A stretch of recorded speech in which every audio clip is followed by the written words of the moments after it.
ГСП онлайн. Городские новости сейчас. Ухтинское автотранспортное предприятие решило обновить автобусы по 12-му маршруту. Теперь 20 машин оснащены валидаторами – специальными устройствами для оплаты проезда по карте. Пластиковый прямоугольник позволит ухтинцам быстро заплатить за билетик и не возиться с мелочью, а перевозчику контролировать доходы.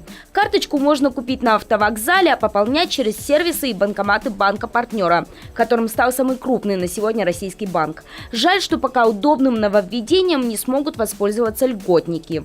Сейчас, да, и действуют социальные проездные у нас для пенсионеров, для граждан всяких, да.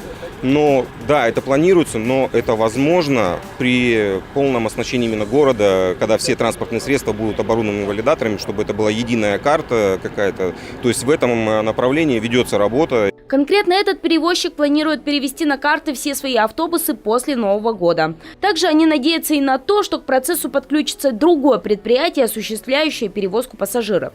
Тогда ухтинцы полностью смогут перейти на безналичный расчет в городском общественном транспорте. Пока же это делать не обязательно. Даже те автобусы, которые оснащены валидаторами, принимают и наличные.